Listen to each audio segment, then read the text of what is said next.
This week on the Unabated podcast, T, Wagered on Tilt, stops by the show to talk about modeling, baseball, and more. It's a great show. Let's get to it.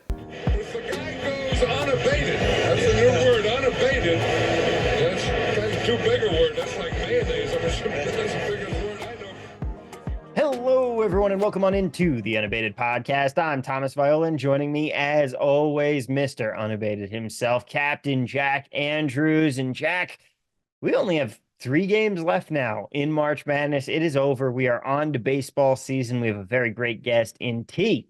That's it, just T. Wagered on Tilt today to talk some baseball modeling. I'm very excited for it, but shout out to our friends over at Pool Genius. I know that we had a deal with them to, like, they were an advertising partner, but I will say I used their tools and it looks like I'm going to be feeling pretty good about winning at least one bracket. And I ended up in first place after weekend one in a couple of them this year, but it was a very chalky year. It was very chalky, but it was also that was kind of the strategy that they told you to employ if in a Yeah. smaller pool, and it worked.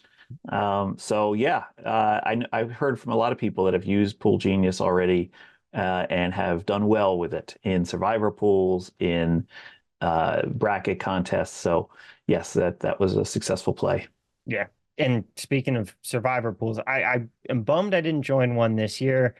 I'm starting to get that feeling once we get the NFL season rolling, we have the NFL, the unabated survival optimizer. This might be the year that I finally take the plunge and try for the Circa Survivor contest. All right, sounds good. You know, there is room out there for somebody to do a mid-level survivor contest, one where $1,000 an entry might be too steep for some, Yeah. but doing it with your buddies and there's only like 20 people, that's no fun. You need a big one, like $100, maybe a $500 pool. So Yeah. hopefully there's going to be more pools out there. Those season-long contests are a great way to enjoy the NFL season. But It, hey, it we're really we're is. playing baseball between now and then. Yeah, we are. And baseball season is here. You mentioned on one of the premium live streams. Again, highly encourage people to check those out. But you're staying away from baseball props early in the season. Are you staying away from baseball betting in general or just the prop markets here? I'm watching a lot of baseball betting right now. I'm looking around at all my sports book outs, see what's new this year, see how they're offering lines, how they're differing from some of their competitors. I'm doing a lot of scouting right now, Tom. And really, that's what you need to be doing at this point. It's too early. We don't know what we don't know about this baseball season. Did they monkey with the ball this year? We don't know yet. Is there other things that are at play that we're just not considering? We don't know. That's one of my favorite things to say. I say it to you all the time. Don't know what you don't know. And that's really true when it comes to baseball right now. So it's okay to wait a little bit. We're going to talk to T, and T does a great job of modeling props. But he's going to probably say that it's early. You need to get a sample size. You need data. And so if you're jumping into this baseball season, you're working with short data and short sample size. You're going to get a lot of variance, a lot more variance. So I've been kind of encouraging people. Scouting is positive EV. Jumping in to bet right away is probably negative EV. So be careful what you do. Yeah, watch out for what you're doing. Maybe keep tabs on some things right now, but be careful before jumping in and starting to throw some of your money down. But Jack, I think it's time for us to talk to T. I've been looking forward to this conversation for a while. Let's do it. And ladies and gentlemen, welcome on into the Unabated podcast. T, that's it, just T, wagered on tilt.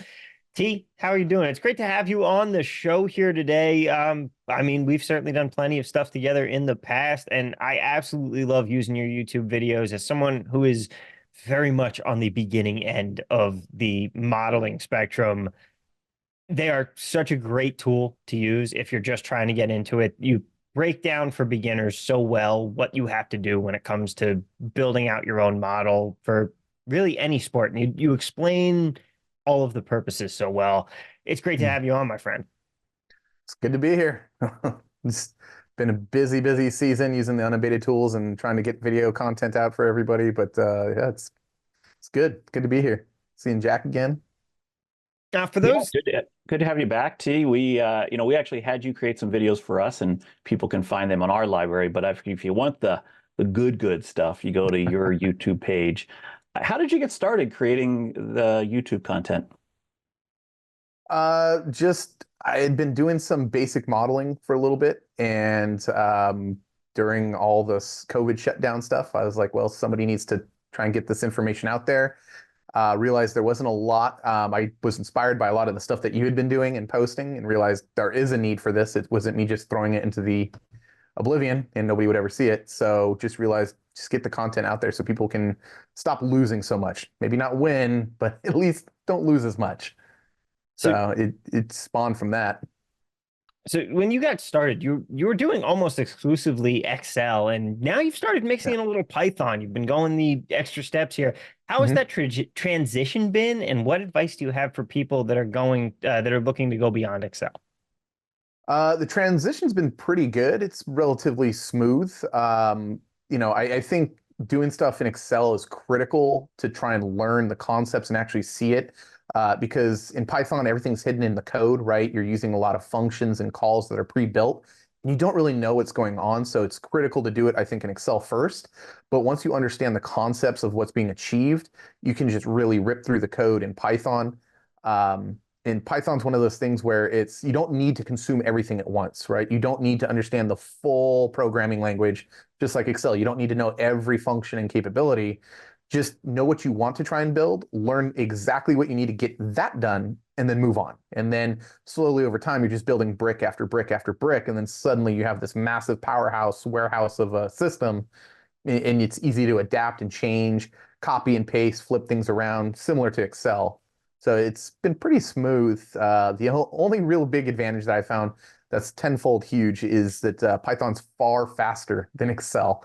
Doesn't eat up as much RAM. So you can do, Monte Carlo of 10,000 games in, I don't know, maybe 3 or 4 seconds, where Excel, that's potentially an hour, 2 hours, depending upon how you wrote it. So Yeah, most of my Python scripts are just cut and paste of previous Python scripts. yeah, The one downside of that is if you get stuck in like a bad habit in your programming, you yeah. will constantly repeat it. And trust me, I have many of those in my code. I've some people have looked at my code and said, "What are you doing?" But anyway, let's talk baseball Actually, because Jack, before you get into baseball, real quick, one more question just on the firm coding stuff here.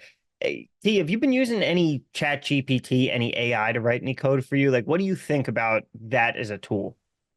It's a useful tool, but it's not the be all end all. Chat GPT is awesome, but it's also risky. A lot of people throw stuff in there and just assume what comes back is good. I prefer to either learn very abstract concepts for Python, figure out what it is, and ask GPT maybe a couple of questions, vet that against a forum. I'll write my code, and I do use GPT to clean code up. So if I wrote 10,000 lines of code, I'm like, this is not optimized. This is trash. I'm not a developer. GPT, how do I truncate this? And then it'll give me back something that's, 1,000 lines instead of 10,000 or whatever. So it's good for clarifying stuff, but you always want to double check it because sometimes it was changing some of the formulas and breaking things. And because again, it's AI, it doesn't know for sure what you're really asking.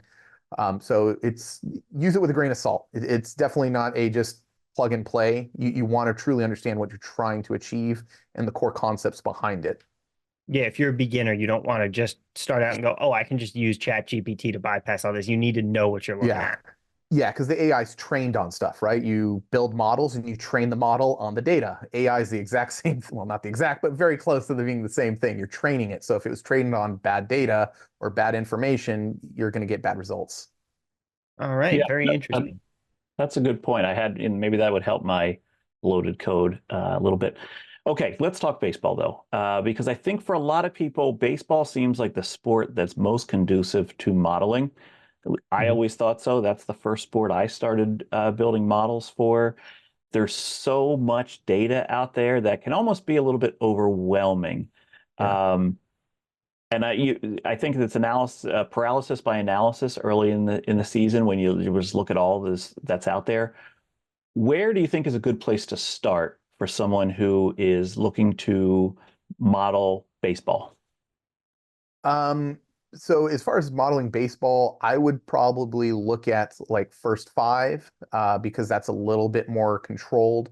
or looking at props as far as strikeouts, pitches, things like that. That is a little bit more of a controlled environment, just because once you pass the fifth inning, lineup changes can occur. You can have pinch hitting. You can have pitchers getting changed out, and you don't know really who's going to be relief.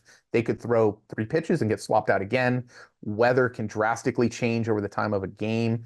So to me, it's better to just start out focusing on the smaller things, because that's what I did. I tried to consume an entire game, and it was just way, way more than what I wanted to get into when I first started modeling baseball. So then I said, okay, well, what can I attack first? Well, strikeouts is pretty good. How many pitches is pretty good, because again, you have a very small window of time that things can change. And you don't get overloaded with all the information. You can kind of pick and choose a couple of data points, model, see if you're close or within range of what some of the books are doing, and then adjust from there, and then slowly add in more versus taking everything at the same time, right? Don't drink from the fire hose. Yeah, I've heard that before. Okay, so where do you go for this data? I will use usually Fangraphs to get a lot of the data. I will also use Baseball Reference for some of the play-by-play stuff that is a little bit easier. I try and write a bunch of scrapers to collect the data as quickly as I can. So the scrapers will point to Baseball Reference. And then for actual downloadable like CSVs and Excels, I'll go to Fangraphs. It just really depends on what data I want. Those are the two places that I really use, because then I'll try and manipulate the data slightly when I get it into a file format that I need, because not everybody's going to have the exact data that I want. But if I know that there's maybe a relationship between 2 data points and I have a math equation that can give me the actual value I'm looking for, I'll just do it that way. But I know there's a lot of different resources for it, but those are the two ones that I predominantly use. Now, both of those tend to, hey, we're sports bettors, we're used to this. They tend to limit scrapers. Yeah. Do you have to build that into your code to work around those Yes. limits, or what are you Yeah. So with? Yeah, so to get around that, the one thing that I keep putting in all of the videos when I teach how to build a scraper is just set a timer. I set mine to 9 seconds. A lot of people say that's overkill, but a lot of these sites are offering this stuff for free, so you don't want to hammer their servers and get them upset. You don't want to ban your IP. So I tend to just set it up to run overnight, and 9 second waits between 5 to 9 seconds usually works really well for a sleep timer. So that way it hits the site, scrapes the data, sits there for 5 to 9 seconds, and then goes again and again and again. Usually by the time I wake up, it's already done. I've got all the data I need, and it's there. That's how I personally try and prevent getting limited and not, upsetting these people. I don't want them to put a paywall. Let's put it that way. It's nice that it's free right now, and they offer additional data for fees and stuff like that. But I don't want the free stuff behind the paywall too. Yeah, they're nice enough to be giving it to us for free. We don't want to abuse that goodwill. Now, Yeah. shifting over to baseball specifically here, Jack, I know that you've mentioned this on some of your premium live streams here. And by the way, if you are an Unabated member, if you're not an Unabated member, you should be hopping in our Discord and becoming a premium Unabated member. And if you are in the Discord, you should be checking out the premium channels, especially your premium live streams, Jack, where you've mentioned some stuff lately about betting baseball and how there are really a lot of different points in the season. Baseball isn't the same season over 162 games. Is early season baseball that much different from mid-season baseball when it comes to modeling in your analytics team? For me, yes. I don't have all the information all the time. I'm not running tons and tons of different types of models that are pretty much aggregating all this information, right? So I'm not going to be able to keep up with the book all season. I see that usually the first 2 months are the most viable for me personally, because again, I like focusing on player props and first five and stuff like that. Over time, obviously everything sharpens because they're getting more and more and more data. Uh, and the play style changes just because now you have people different, competing for playoffs. They start to really see it. Other teams are just really not doing great. And it's hard for them to kind of start to rise above it and get moving. There's a lot of stuff that can happen throughout the season with personnel as well. There's a lot of changes. And again, just once you start to hit the summer, most of that stuff's been figured out, right? The analytics have sharpened all the way. They know what's going on. So around July is when I start to kind of back off and try and just watch what happens. Um, and then I start to pick it back up again in playoffs because it feels like in playoffs, you get tons of people that don't bet regular season, but they're excited for playoffs. And then numbers start to shift again where you can find some value. So that's why I try and focus on super early and then like playoff World Series time. So around July is that cutoff point for you? For me personally, I know a couple of people that push it to about August that they think that's, that's their limit. July for me, and that's only if the model's been performing. If I'm starting to get smoked by the books coming into July, I'll just back off entirely, and take time to reassess what might be going on. I don't want to just keep, oh, well, the model was working 3 weeks ago, and now 6 weeks in, I'm losing all of the winnings that I had, and just keep, it's going to catch up. It won't. Just cut your loss and figure out what can you do to adapt and prepare for playoffs. So, what are, most of the people that use Unabated are using it in a top-down methodology. Mhm. You're more of a bottom-up guy because you're building your own projections. What have you seen is the advantage of doing it your way?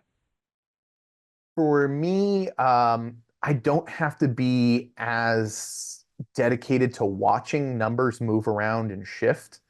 To me, doing top down is much more of a feeling of like doing a day trader thing. There's skill to it, and it's very time consuming, and you have to be really good at it. I don't have tons of time to dedicate to it, and I prefer to try and solve the puzzle of why these numbers are going to be projected. So I kind of get my own self-satisfaction about trying to beat the puzzle. But also, there's a lot more opportunity in it, I think, in doing the player props and things like that and trying to pick off hidden little things because a lot of times it'll take time for them to catch up. Last season, I found a couple of things that were going on with strikeout props. So I was kind of milking that until somebody caught on, and then eventually they caught on, and the numbers started adjusting faster. So I kind of backed off of that, and hopefully that'll be happening again this season. But to me, it's just a little bit easier to build a model, um, run some numbers, and see how it does versus just constantly tracking, having to know which book is sharp in your kind of, guiding factor for source of truth. And then if that book falls off, you have to find out who's the new book that's going to be the one that's going to be your guiding factor. I I don't like dedicating that much time to it. I'd rather look at and solve the puzzle and then have the model run and then try and change it in the future. So, when do you do your betting, and do you work with other people to get bets down? So I don't work with other people right now. A couple of people have approached me to work together, but I just have a hard time trusting anybody, to be honest. So I do it all myself. And then as far as when I'm betting, if it really just depends on the information that I have about the game and the weather, especially with baseball. Sometimes I'll do some overnights if I see some opportunity, but I try to not hammer the overnights because I don't want to get blocked from making certain wagers or getting limited on certain types of bets that I'm doing. Other than that, I'll try and wait until maybe about an hour or so before, the game actually starts. I found that's where there's opportunity for me. Now, I don't know if that's going to necessarily permeate to everybody that's putting, bets on that game. You might be betting something totally different that you should have bet 3 hours ago versus 2 hours before the game, or you should have bet it in the early morning versus when I'm doing it. But for me, I have found that the props that I target are usually overnight or 1 or 2 hours right before the game starts. When it comes to modeling, I feel like some people don't really realize that it's not just, oh, I built a model. It's no, this specific model is a specific tool that I use for this specific thing Mhm. versus another model might be a different tool that's better for something else. Do you find that there are specific models that work better for different parts of baseball? Like, are you doing something different for pitcher strikeouts versus yes run first innings if you wanted to solve one or the other? Yeah, those are vastly different models from the way that I've built them. Now, there may be shared components within them, but it's not a one solution for all. There's a lot of detail that has to go into run first inning models than does the strikeouts. Because the strikeouts, I just, it's how many pitches is the guy really going to be throwing, doing some calculations, seeing who's batting and stuff like that. Now I have to, if I'm doing the run first inning, How aggressive is the team? Do they try to steal? Is how many strikeouts are going to be in that first inning? Who's going to be batting in that order? There's so many more things that have to go into the overall model. So there's the shared component of the pitcher strikeout, but there's a lot more involved in trying to build that. So I honestly have like for baseball, I think I have 10, but overall for football and NFL and MLB, I think I have like 30 different models that look at different props. And then when I want to try and take a larger scope of something, I'll go ahead and kind of blend the two together to try and solve it. Interesting. And when it like, is there anything in terms of like specific types of models that you like doing differently for different things? Um, it's as far as like, what do you mean as far as like what different types of models? That's the only thing I. Like if you were gonna do that, I should rephrase it. It's more like do you find that running like a Monte Carlo situation is better for simulation is better for one circumstance versus something else for another? Yeah, Monte Carlo is a lot better, I think, when you're trying to run it for a single player type of prop, right? Because you're really just focused on them and a couple of people on the defense that's trying to prevent whatever you're trying to do. Once you open it up to first five or a run in the first inning, I kind of back off of that and do more regressions that are going to handle that. Um, I also will do in both scenarios, I use Bayes. So Bayesian statistics is great for doing both of those. But again, it's scoping one to more of a team level and multiple players versus the player prop. So it really depends. The more focused you are, I think Monte Carlo is better. You're still going to have to crank out a bunch of numbers to get to running the Monte Carlo first. It's not like you just throw in the team number and then you're done and go. But I think that it just really depends upon what you're looking for. One of the bigger things too, though, is a lot of people love using averages. I prefer to use medians for things that have high variance, um, just because you could have somebody have a killer game, but that's the one killer game they're going to have all season, and now they've gone ahead and shifted that average, and your numbers aren't going to line up well to real life in what's going to happen in that game. It's a lot like, I mean, if you have with baseball, you have a lot more of a sample size to drive that average back down. But in football, when you have 17 games, if a receiver has one 200-yard game and 10 yards the rest of the season, it's just going to Yeah. jack up his average. So as far as baseball goes, though, it could shift, though, right? Because a pitcher isn't pitching every single game of that schedule. So you actually could get a very small sample size within that pitcher. And if he just has that one stellar game where he throws a no-hitter, the average is now shifted for that pitcher, right? So you don't truly have a large sample size in a season because they have multiple pitchers. There's relief pitching, right? They throw in different types of scenarios about the game outcomes and things like that. So I think that is one thing, though, that people have to be aware of, especially with baseball, is yeah, it's a huge season, but it doesn't mean that that player is playing every single game. And a couple of games, one or two, can actually throw off your averages, which is why I like using the medians. That makes a lot of sense to me too. Jack, what do you think there? Yeah, no, this is a great conversation. It reminds me that in Andrew Mack's book, another good guest we've had on our show here, his Statistical Sports Modeling in Excel, volumes 1 and 2, the whole purpose of those books is to kind of show that there's not one size fits all when it comes to modeling and sports. And so he goes through a bunch of different types of models and ways to blend things in and ways to weight things. And I think that's great. You combine those with T's library of knowledge and resources, and you can become a formidable bottom-up modeler in very little time using all those resources. Yeah, it really is. And again, I can't say enough. If you want to get into modeling, if you're looking for a good place to start, if you have, even if you're like me and had absolutely no foundation coming in and needed to pour that concrete, the place to go is T's YouTube channel at Wagered on Tilt on Thanks. Twitter. And of course, Wagered on Tilt on YouTube as well. I do demo videos all the time with people, and I get asked, hey, where should I go if I want to learn about modeling and stuff? And T, I've sent a bunch of people your way. And by the way, Awesome. if you want to do one of those demo videos, click the link in the description of this video, sign up for a one-on-one to walk through the unabated tools.